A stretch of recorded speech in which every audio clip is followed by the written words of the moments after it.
High Level is a full CRM and marketing platform, and I've used some of the best in the SaaS industry.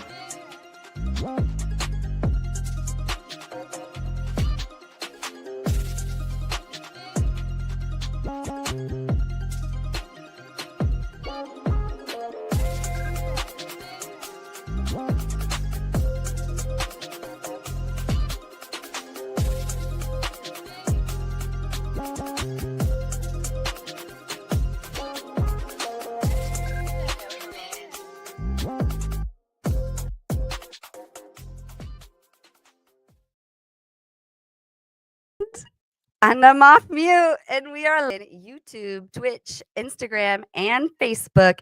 It's Revening's Wednesday. Welcome to Revening's Wednesday, Revenue Party people. We have some hot topics and we have some hot guests. So we're going to be getting right into it. But before we do, I have to remind you to delegate. I have to remind myself to delegate sometimes. But yeah, I've been working with Cherry Assistant from the beginning. And Cherry Assistant is a VA placement company. So they have been helping me find talent across the globe that has been able to help me scale. Now they help me find producers, video editors. Now I have an EA, but you might need something else. You might need, a bookkeeper or something.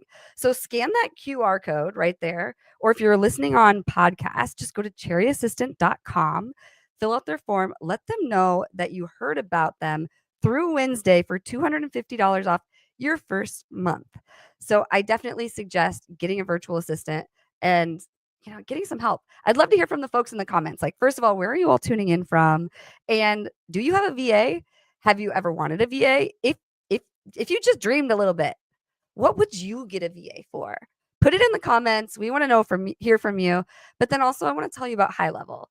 So for us here in-house, it's app.reveting.com. But really, we just put lipstick on High Level and we white labeled it. So it's like CRM and marketing automation platform. Then when we get clients who sign up, which our clients, we help businesses go live on LinkedIn, like we're doing here, and turn it into a podcast and other content. So, we're able to give each of those clients their own CRM and marketing automation platform, because High Level is an agency CRM and marketing automation platform. So not only do I have an account, but all my clients have an account. And I started using High Level when I first started business 3 years ago, because let's just be honest, like I couldn't afford HubSpot. And, I was just shopping around, and High Level was only $97 a month. And when you get an entry-level account, you get 3 accounts with that. So I had an account, I had a sandbox where I could test and play, and then I had another account for my client. And of course, we've just continued to grow and add more sub accounts. So I definitely suggest checking out High Level if you haven't yet. And if you are listening on podcast, just go to reveting.com/high level to get a 30-day trial on my affiliate link. But yeah, let's get right into our episode, because we have a really great episode planned and some amazing guests. So welcome to the show. We've got Dr. Christopher Croner and Colleen. I should have asked you how to say your last name in the intro. I'm sorry. How do I pronounce that? It's Gepfert. Yes. Thank you so much. Well, and thank you both for being here. And as we talked about a little bit during pre-show, we want to hear your full life story from birth to what brought you to now in 2 minutes. What do you think, Dr. Croner? Can you kick us off? I think I can beat that timing. Thank you so much for the opportunity to be here, Jessie. I appreciate it and look forward to being of service to you and your audience. So in 2 minutes, I was born in Hammond, Indiana, St. John, Indiana, town in Northwest Indiana. Went to DePaul University as an undergrad. Went to Southern Illinois at Carbondale for my master's, specialized thereafter in delivering psychological consultation services to business management. Started at a firm called Whitmer & Associates, specializes in executive assessment in 2002. Began the work that I do now in terms of identifying the characteristics of high-performing salespeople at that time. Began that research then, formed SalesDrive in 2005. Since then, we've worked with over 1,500 companies around the world, administered over 150,000 assessments. Interesting things about me that I've done in the interim: I've taken classes at Second City in Chicago, graduated from their Intro to Improv program. So it's always helpful in situations like this. And I got to be an extra in The Dark Knight. So there you go. So cool. I love that. Wait, so you took classes at Second City? I did indeed. Wow, that's in, really bo- big. in both improv and comedy writing. So on the improv side, I wanted to improve in terms of doing presentations. You stand up with a PowerPoint, anybody can do that, but not everybody can stand up in front of a screen and be able to take random questions from the audience where you don't know what's going to happen or where they're coming from. And the show that our class did, they just put me out on stage in a stage I'd never been at before and said, okay, when the lights crescendo, start. And if you can do that, I figure, I probably handle anything. Okay, audience, let's put them to test. Let's ask a whole bunch of questions and put them on the spot. We want to see this Second City skill in action. So in the meantime, Colleen, we'd love to hear your full life story as well. Thank you, Dr. Croner, for sharing. That was really amazing. Colleen, in 2 minutes, can we learn a little bit about you? Yes, I probably can also beat the 2-minute deadline there, but thank you for having me, Jessie. I'm excited to be here. So I grew up on the East Coast in Connecticut. I went to the University of Colorado, go Buffaloes. I actually started my career in finance as an analyst working at Lehman Brothers. So fun fact about me, I was there until Lehman Brothers collapsed, which forced a reset for me. So I moved into marketing because I realized I care more about understanding people, why they buy, how they decide, and what creates trust. Since then, I've spent my career building demand gen engines for B2B SaaS and cybersecurity companies. I am very much drawn to structure and clarity, especially in high growth environments where it's easy for teams to lose the plot. And that ultimately led me to Build Without Chaos, where I focus on go-to-market clarity and calm leadership. So now, today, I'm a growth and demand gen executive. So I build demand gen engines for B2B SaaS and cybersecurity companies with a focus on clarity, alignment, and predictable outcome. And I host Build Without Chaos, which is a podcast on go-to-market clarity and calm leadership. And we get to hear about a little bit of that clarity today. So I'm excited about that. So thank you for sharing that, Colleen. So you grew up on the East Coast. Now you're on the West Coast. Yes. How long have you been? 6 months. Oh, wow. So I moved in the middle of July from New York City. Oh, yeah. So this is my first warm winter, in air quotes. So warm winter. We'll see. It's already 45 degrees and it feels super cold, but it's way better than the 15-degree winters in New York City. That's for sure. Totally. Well, you didn't get to really adapt to it, like when you're here and you're like in it. But yeah, if you go back and visit New York City, it's going to be like a punch in the face. Yeah. But anyway, let's get into our first topic, which is pipeline growth. We all need a little pipeline growth. Activity versus real impact in GTM. Can you set the stage and kick us off on this topic, Colleen? Absolutely. So for me, this comes back to clarity. So what I see consistently is that teams confuse activity with impact.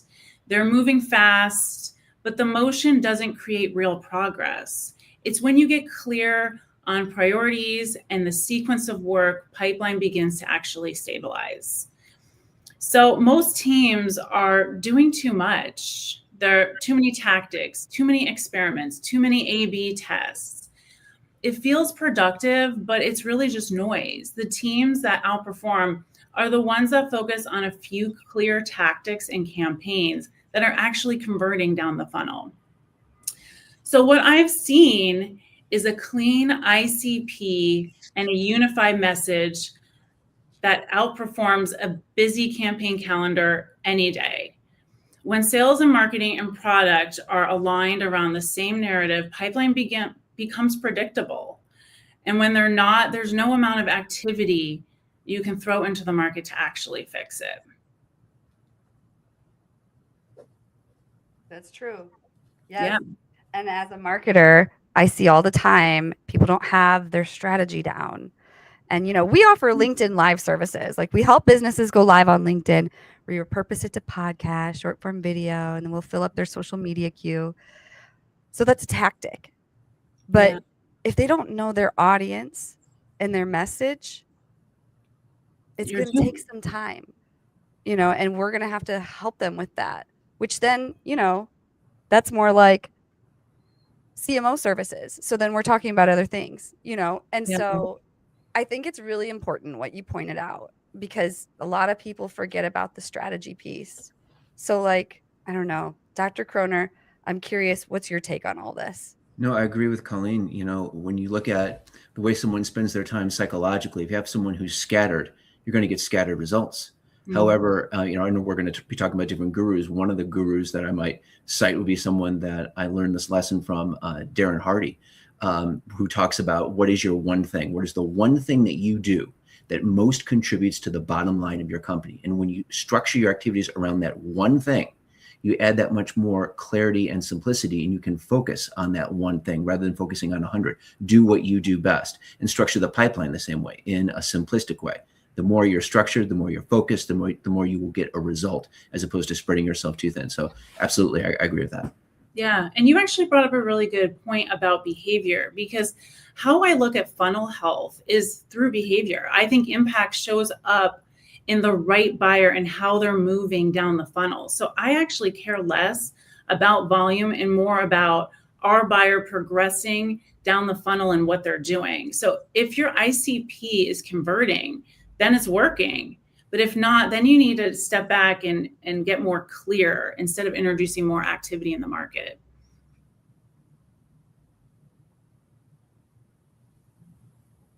Oh, Jessie, you're on mute. 100% is what I was saying, because otherwise you're just going to waste a whole bunch of money. Yeah. And, we're just helping people with organic marketing. But if you don't understand, your strategy, and you go spend a bunch of money on ads, then you're really going to burn yourself. Or hiring a sales team, or other GTM type activities. I'm just talking about marketing, but you're talking full GTM. Yeah. So I can't. Yeah, at a big scale, this can be really sad. So I'm curious from the audience, do you all have your strategy down? And when we say strategy, Dr. Croner, Colleen, what comes to mind for you? If we say you need to have your strategy down, to me, I think audience, message. What do you guys think? 100% right. Get your ICP, get that correct. A lot of people will throw a lot of different audiences out there to test. And that's really not the right approach. You got to find one that's going to convert for you. Agreed. And if you look at a book like Good to Great by Jim Collins, focusing on what is your hedgehog, what is the one area that you can serve the best, what's the one group of people you can serve the best, better than anybody else, and become the best in that area. That becomes the thing that you're known for and that you can focus on. So I agree. 100%. Yeah. Niching is so important. I see that too with, people wanting to cast a really wide net. I don't know who my audience is, so I'm going to target everyone. Yep. It's well, how does marketing talk to everyone? Yeah. It sounds If you're talking to everyone, you're talking to no one. But I could talk about this all day, but we've got 3 unteachable traits that define sales success that we need to hopefully learn, but I don't know how we learn them if they're so Dr. Croner, can you kick us off on this one? I can tell you what they are. Yeah. In terms of companies, again, when you talk about go-to-market, we talk about companies who need to develop a strategy to do that effectively, especially companies of any size, particularly when someone's first starting out. One of the first things you need to do after you start, getting yourself too busy is hire a salesperson. So you want to bring somebody on board who's going to be effective at that. But I bet so many of your listeners have struggled with the same thing many of our clients struggle with when they first come to us, and that's they've interviewed candidate after candidate who looked great. They brought the person on board. 6 months down the road, the performance isn't there. Everything they promised in the interview doesn't show up. And they're left asking, wait a minute, what happened to that person who we interviewed? Where did they go? They might think of that interview in some ways as the best sale that they ever really see out of that person. And now, as a young company, for example, all their hopes and dreams were tied up in that individual. Well, now what? And so that's no laughing matter. And that happens company after company after company. And that's the challenge that we set out to solve. Got started, as I mentioned, over 20 years ago now, looking at everything, researching everything that had been published on this topic academically in terms of what is it that makes a successful salesperson over the last, 95, almost 100 years now, as well as at the same time looking at the work that I was doing at that executive assessment firm, doing behavioral interviews with sales candidates and then following up with their managers after that to find out who really does become successful. Mm-hmm. And again, looking at all that data together, we found that many of the characteristics, if you ask most people, what is it that's going to lead somebody to be successful in sales? If I asked you, Jessie, what would you say? What's going to lead someone to be successful in sales? Drive. One word? Mm-hmm. I'm going to go with clear priorities. Ooh, And yeah. clear goals. Yep.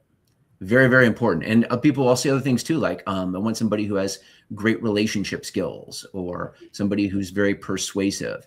And what we found is you have to make a distinction between those characteristics that are teachable and those that are not teachable. And you hit the nail right on the head. We found that, again, although persuasiveness is important, relationship skills are important, organization is important, above and beyond any of those by far were these three non-teachable characteristics that, again, continue to differentiate the highest performers, particularly those whom you might describe as a hunter salesperson who needs to go out, knock on a door. They need to get that door sometimes slammed in their face and then knock on the next door with that much more certainty and passion and conviction.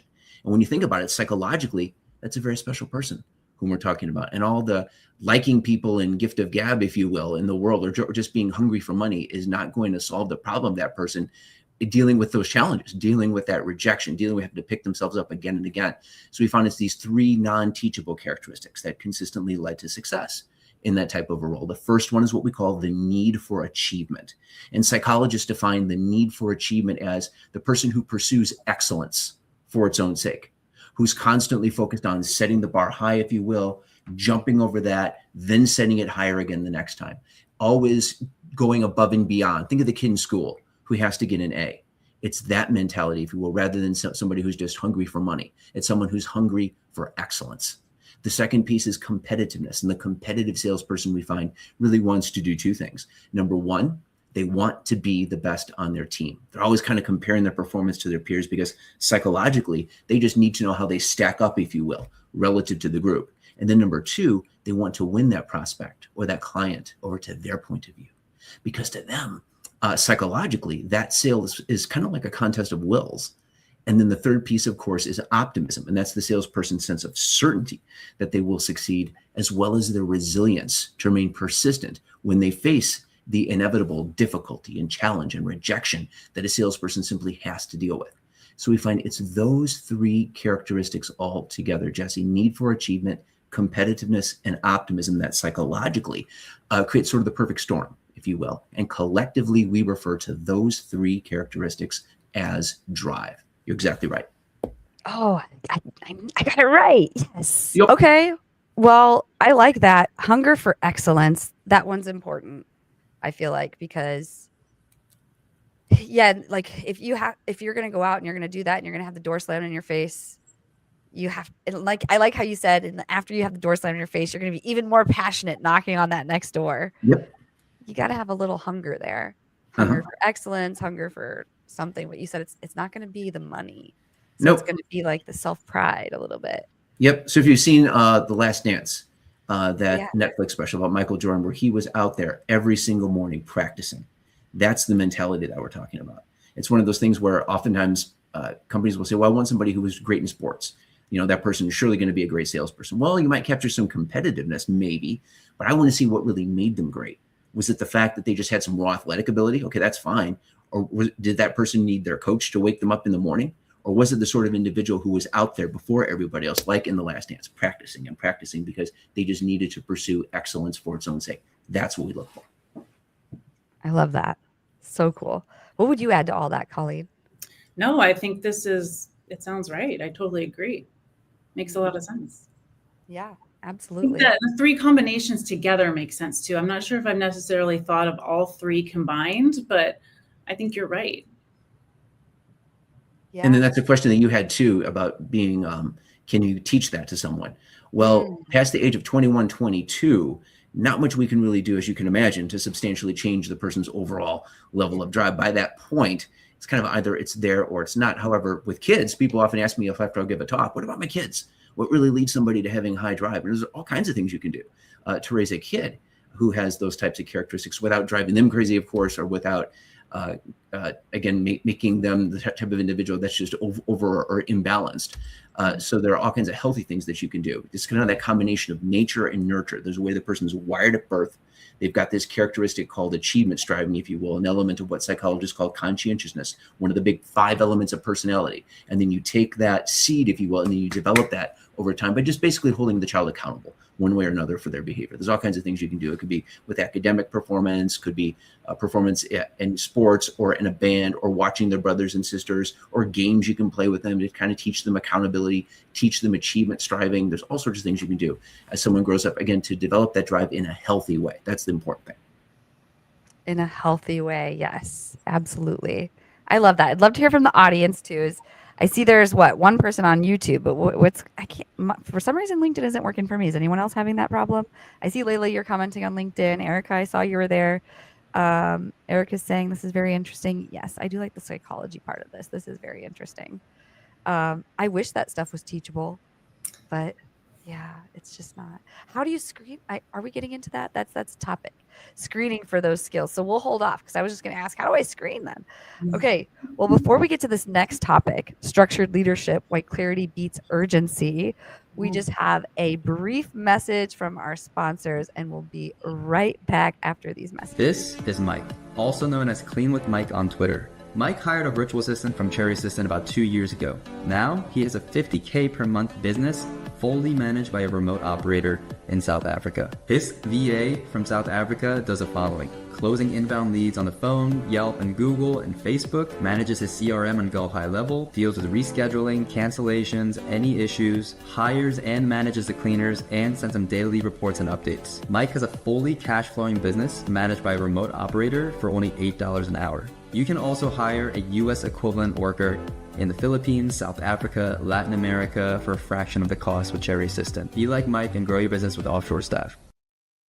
If you're watching or listening on podcasts, right now we're showing a menu of services, including but not limited to lead generation, CRM management, prospecting assistance, sales presentation preparation, data entry and cleanup, customer support, and project management assistance.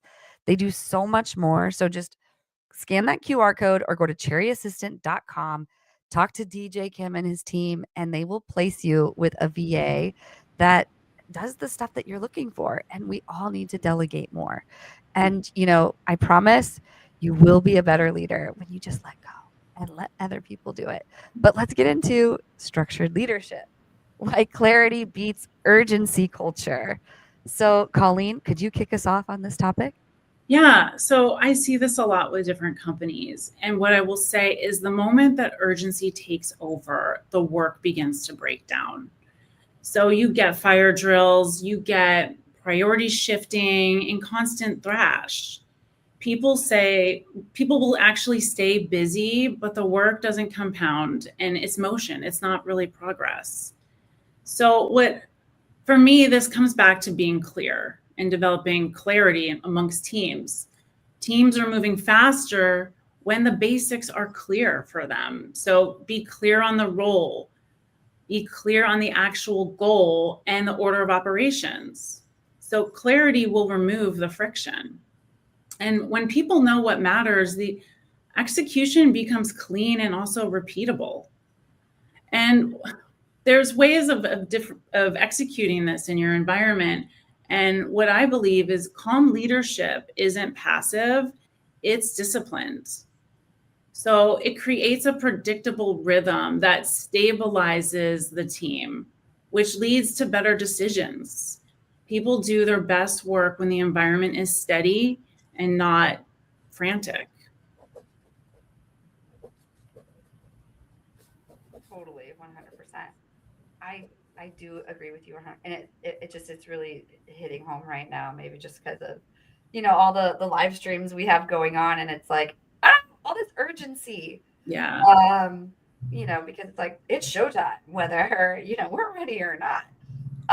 And so there is always a bit of urgency, and then when you grow a little, you hire people, and like you got to train. It's just like I don't know, things get a little scattered, but then the urgency continues to add extra pressure and stress.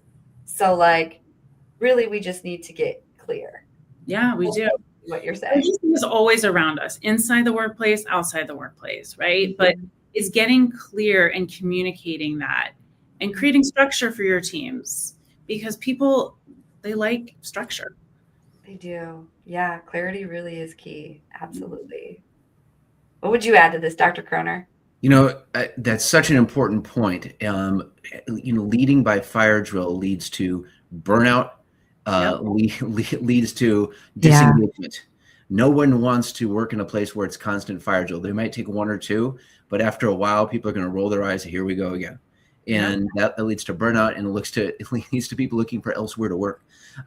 Clarity is so important, especially making sure that the goals of the company are clear. The company's mission statement is clear. The company's top priorities are clear. How does that cascade then down to everyone else in the organization? What is each person's key 3 priorities as we go down the list? Making sure that everyone is focused on those. Then how do those roll up in regular meetings? And then making sure, you talk about delegation a moment ago. That's critical too. Because the more you can delegate, the more you can remain focused on those clear priorities. Take away everything that's not necessary and focus on your one thing.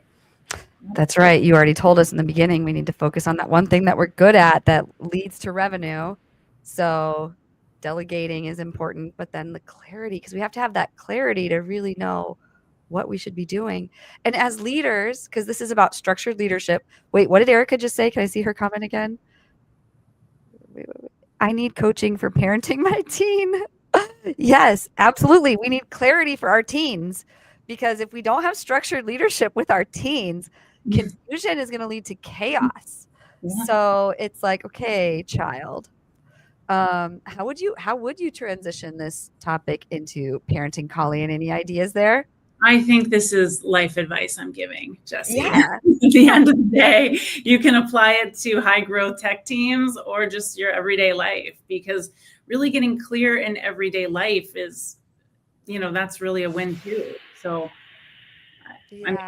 I don't have teenagers myself, but I would think that you can still apply this strategy towards parenting a teen. Totally. We just got to get clear with them. Yeah. And if we're confused about something, then chances are everyone else is confused about it. That's one thing I learned in leadership, is like, if there's something that I'm not asking, chances are no one else is asking it either. So I should just go ask. Get clarity, seek it out. Yeah. And then communicate it. I think that's where a lot of the breakdown will happen. People either don't feel comfortable in their environment to ask for clarity. And then if they do, maybe they don't turn around and communicate it to their teams. But one thing that does constantly come up in different work environments is role clarity. I can tell you so many times I've stepped into different companies and people are unclear of their scope of work, or they're doing 2 people's jobs. And that right there is burnout in itself. Yeah, definitely. That's a really good point. I'm curious from the audience, does this hit home? Like, what do you all do to try to bring clarity to beat the urgency culture? So maybe that's just something we all need to start thinking of, is like, when we start to feel this sense of urgency, let's just get clear. Because I'll be honest, as a marketer, I'm trying to make you feel a sense of urgency every day. So all those ads you're seeing, all the we're being bombarded by stuff that's telling us things are urgent. And that's my job. I'm trying to tell you, this live stream is super urgent. You should absolutely be here. But so is every other advertiser and marketer. So if I'm not clear on what it is I'm doing, then I'll be distracted by who knows what advertiser is going to show me what, and I'll be interested in it.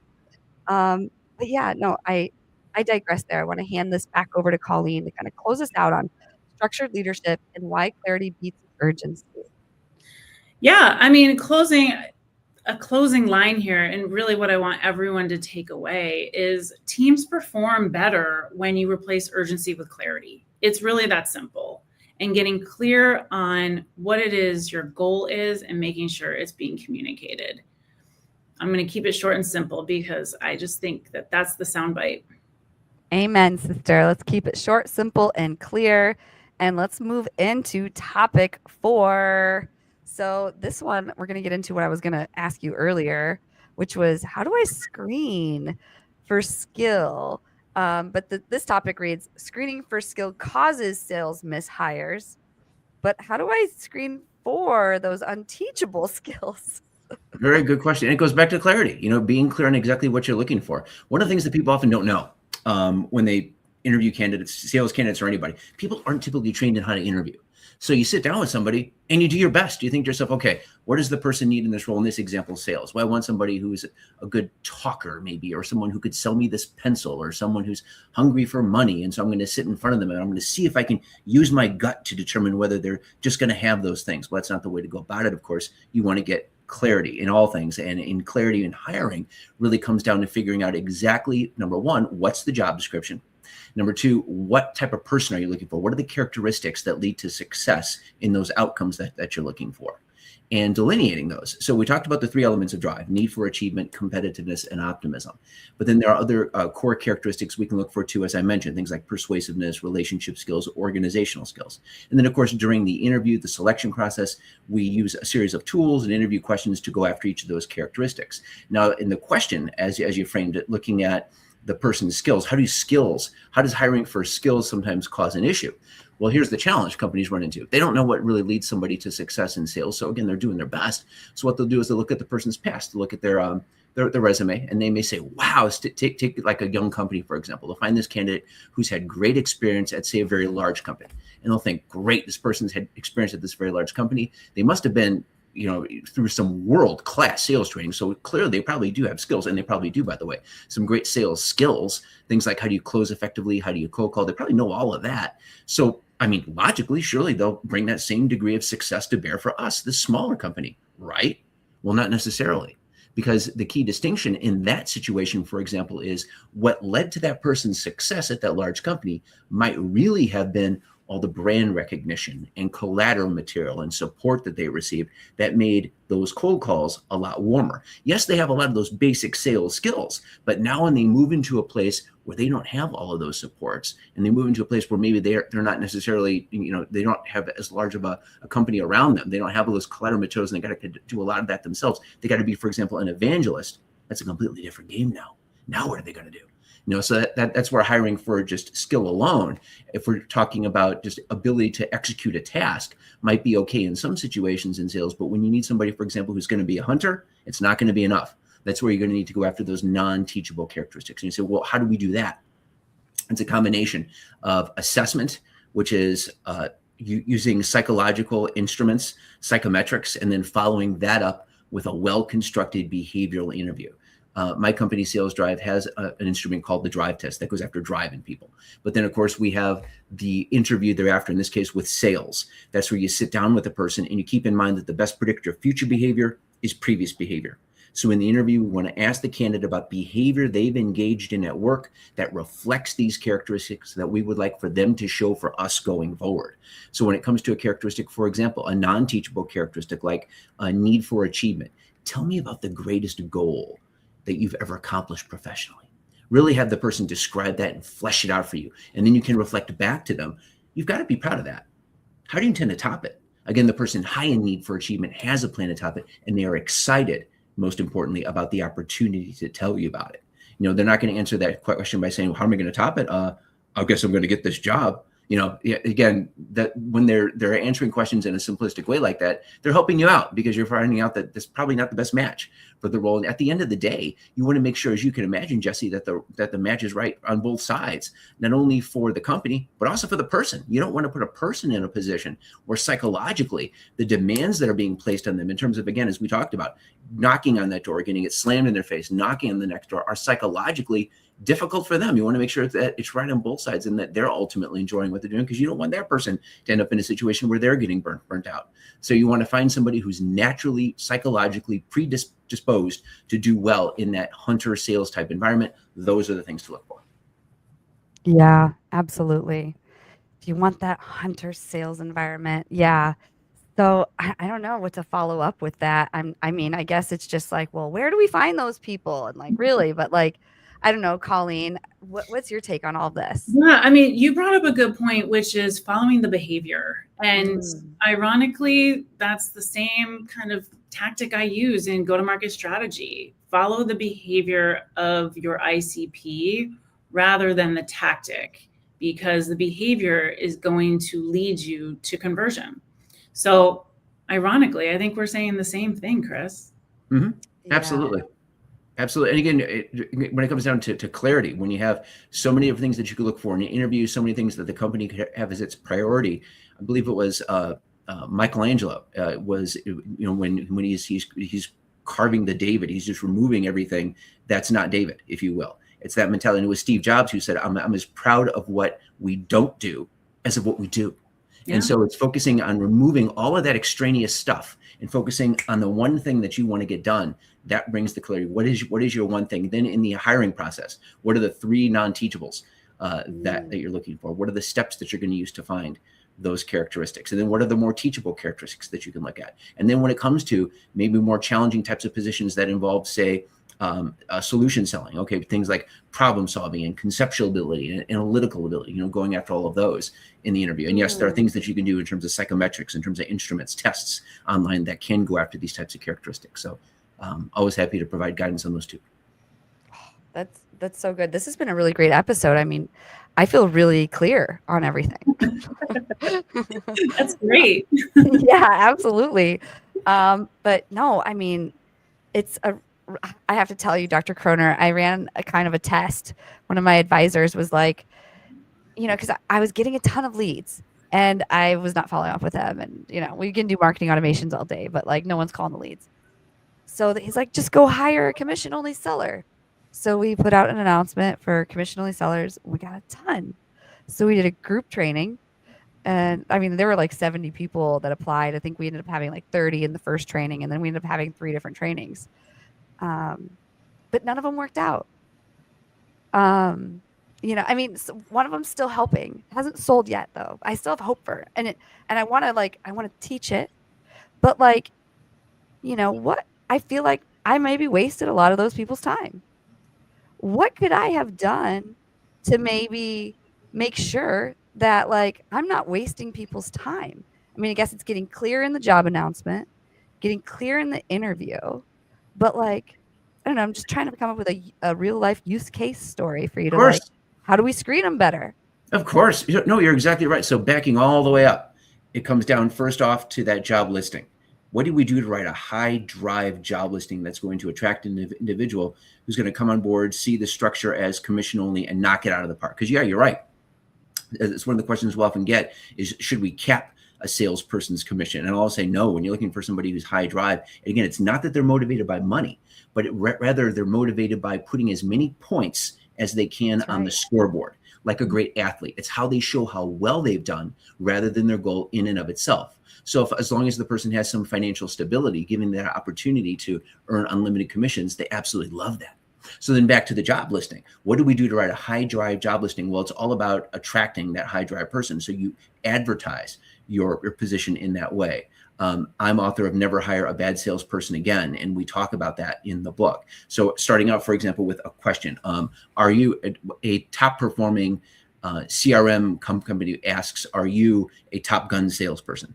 Here are the sorts of things that we're looking for in this role. We thrive on competition. We enjoy pushing each other to levels that we haven't achieved yet. That type of a mentality. When you reflect that in the job listing, you start attracting individuals that have those types of characteristics. And then it comes down to, depending on the amount of time you have, it comes down to how can you use, for example, a resource like LinkedIn to find people that might be effective in that role. Look for people who are doing that role effectively now and reach out to them proactively. Oftentimes, as you can imagine, some of the best salespeople out there aren't necessarily actively looking right now. Oftentimes, they're currently employed and they're pretty happy where they are. And in many cases, as you can imagine, the more specialized you get, like somebody who's, say, both a great engineer and a great salesperson, they're very jealously guarded by the companies for whom they work. So if you can find using a resource like, for example, LinkedIn Recruiter, where you can look at your geographic specifications, you can look at the types of individuals' backgrounds, and I'm happy to share what to look for in a LinkedIn profile. You can then reach out to those people proactively, attract them, bring them on board, attract them to your job listing, and then kind of move forward from there with all the steps of your hiring funnel, the interviews, any assessments you would need, and things like that. Again, to make sure, as you mentioned, that the match is right on both sides and the person is primed then to knock it out of the park. If you want somebody who's going to start performing quickly, look for someone with relevant previous experience who's done that before. For example, if you're a young company and you need someone who's going to be an evangelist for your product. Find somebody who's done that successfully before, who's worked at a smaller company and has had success in that role, and reach out to that person rather than, again, as I mentioned before, somebody who's done well at a larger company. Yeah, they may have done fantastic in that role, but now when they're thrown into a completely different situation, it might not be the same thing. So if you want somebody who's going to start performing for you quickly and start filling that pipeline quickly, look for someone who has done that before, and again, attract them to your position with what you can give them that their current position or previous position cannot give them. Yeah. That's really helpful. I really like that. We did make the job postings on LinkedIn, but I don't think we used the thing you were talking about, the LinkedIn geographical thing. LinkedIn Recruiter, yes. LinkedIn Recruiter. Yeah. LinkedIn will let you do like one free job posting at a time. So that's all we were doing. But yeah, that sounds really interesting. And I also think it's interesting that you said, go hunt for them. I think that makes a lot of sense. I'm not a hunter. I'm a marketer. I'm trying to get everyone inbound. No, I'm just kidding. But yeah, no, yeah, exactly. So the ones that are doing the best, they're not necessarily looking for commission only jobs that are being posted on LinkedIn. They're out there selling commission, or they don't need to. But so the goal then would be to just excite them about the idea of it. So having that evangelist would be important. There's that, or being clear on the fact that you need to train them effectively. So you might need to bring people on board with less experience. You can go to job fairs and things of that nature, but just keep in mind, get clear on the fact that you're going to need to train them. You're going to need to give them all the training they're going to need. And then so how do we find people who are going to take that training well? Well, that's when you begin to screen for those types of characteristics. You begin to screen for things like need for achievement, the person who wants to do well for the sake of doing well, who's like a student, who's like a sponge, who will take that information and run with it. Maybe someone who's earlier in career who wants to build experience. And then, of course, competitiveness and optimism as well, because those things are certainly helpful when you're in a commission-only situation and you've got to kill every single day, if you will. You got to hunt, and you've got you've got that step by step that you need to follow, repeatedly in a clear fashion, and again, consistently deliver, consistently close. That type of individual, they're out there, they exist. You can get them when they're early in career. Just be clear, as I mentioned, on the fact that you do need to train them. Yeah, and not just train them on your product, but you have to train them on how to sell. Like, all the things. Yep. So there's that trade-off. Yeah, absolutely. Colleen, what's your experience with working with sales teams? I feel like, looking at your background, you'd led some sales teams. Am I correct? I've always been very aligned with a sales team, but Chris, you brought up a really good point about looking at people's backgrounds. And I do that too with marketing. If someone's been at a high growth company, I'm like, great, they understand the environment they're getting into. But I would love your opinion on hiring somebody that is maybe worked at a bigger company, because they could grow your team into the next level, right? And I've seen that work effectively. So what do you think about something like that? Like, is that something that fits into your framework? Well, certainly, and they certainly can. I would look at, have they done that before in some way? So where were they in the stage of that high growth company in the past? Have they done that effectively? Absolutely. They'll likely be able to do it again. The past is prologue, if you will. The best predictor of future behavior is previous behavior. So if they've done that before successfully, that is your person, if you will, for that type of a role. Absolutely. And then if they have that high drive, if they've got that drive mentality that companies are often looking for, even on the sales management side, when they're in that growth mode, if you will, that's just the best of all worlds. Yeah. So it goes back to behavior. I love it. Behavior. Exactly. Yeah. Thank you. That was a good one. Yes, I love this. This is a really great conversation. And I guess that's our last topic. But if the audience has any more questions, comments, ideas, thoughts, share them. We'll share them on the screen here. But in the meantime, let's get into the Guru of the Week. Ooh. So we're going to pull me out of the screen, and we want to know why we should go follow these people. I can go first. So my guru of the week is Andrew Gari.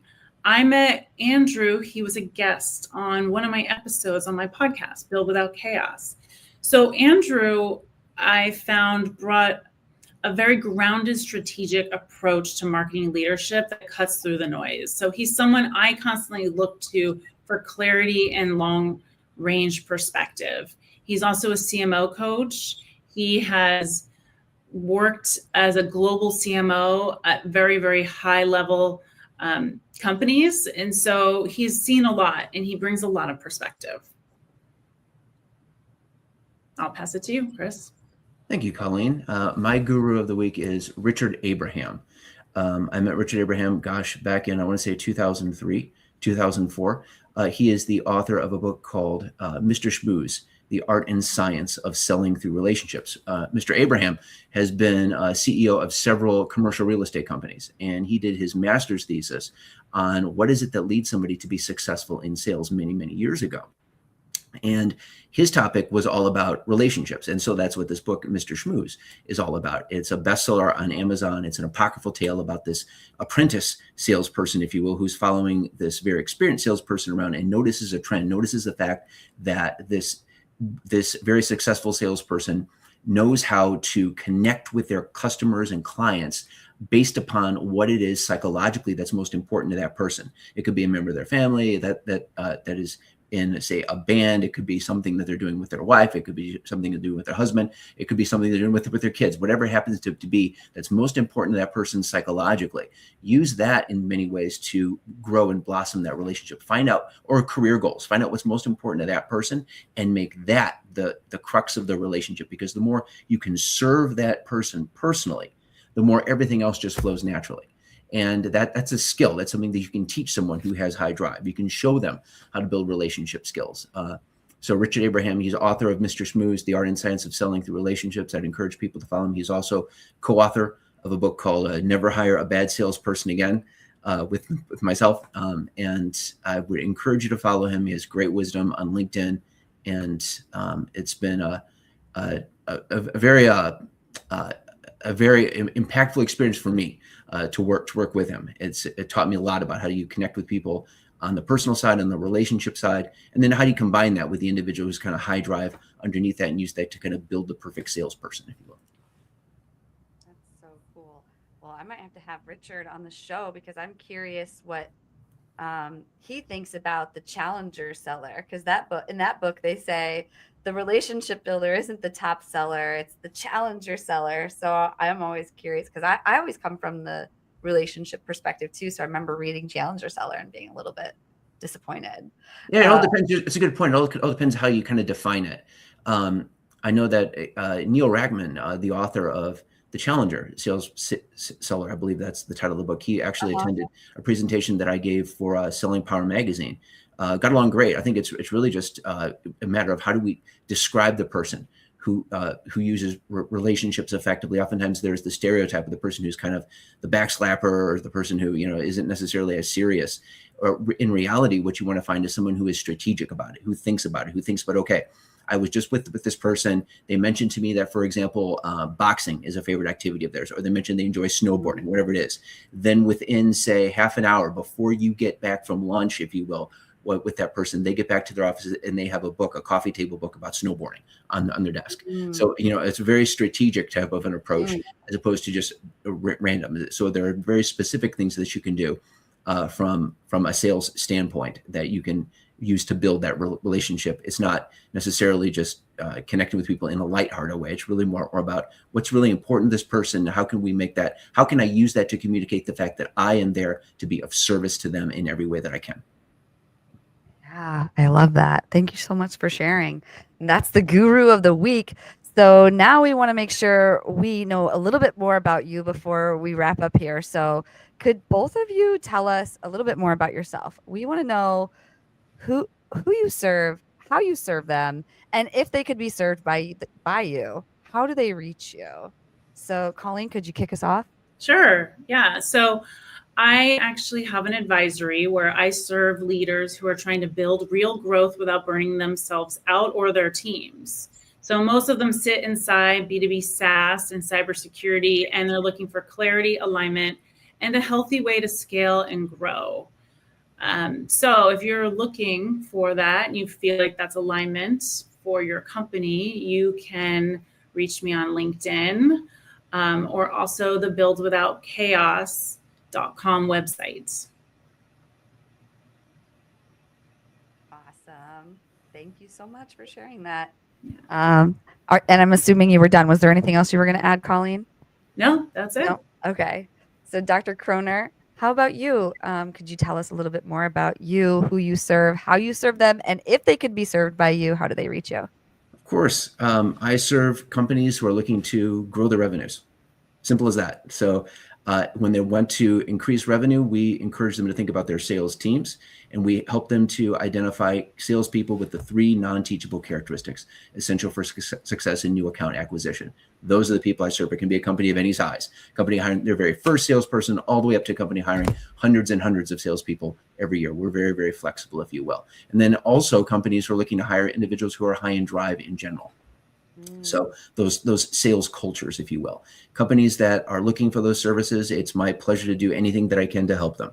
That is what I do. That is what gives me meaning and joy. And you can find me at SalesDrive.info. If you're hiring salespeople, for example, right now, there's a big link at SalesDrive.info. You can request, and please do, a complimentary assessment for any current salesperson you have or any sales candidate. We're happy to conduct that for you. And I'm happy to do a debrief call with you personally to walk you through those results, give you my interpretation of how they performed, and answer any questions you may have. No charge. SalesDrive.info. What was that last part? SalesDrive.info. That's the address. SalesDrive.info. That's where they can make a meeting with you at no charge for one. Correct. Okay. They get a complimentary assessment. Correct. Complimentary assessment, everyone. Say it one more time. SalesDrive.info. SalesDrive.info. Awesome. And I saw we got a comment. She's saying, "Oh, wow, how gracious. What a huge heart." And then Colleen, yes, let's chat about the advisory. So this was a really great episode. You know, people really liked what you had to say. I loved the message of clarity and of really thinking about psychology, not just for sales teams, but man, we got into parenting and everything else. So thank you both so much for coming on. Next week, we have another really great episode planned. We're going to be bringing on here. Sorry, I don't want to cover you up. I'm going to cover myself up instead. But yeah, that's better. We've got Amira Barger. I hope I'm saying that right. And Catherine Tuominen. Hopefully I'm saying that right as well. She's the founder of Catalyst Brand Strategy and the executive vice president of Edelman. That's going to be a great one. So tune in, same time, same place next week, right here on Revening's company page. But again, thank you so much for coming on this show. It was a really great episode, Colleen and Dr. Croner. Really appreciate it. Thanks for having me, Jessie. Thanks, Jessie. It was a pleasure to meet you, Colleen. Yep. Absolutely. Well, I'll see you backstage and we'll close out with an outro video. Thanks everyone for watching.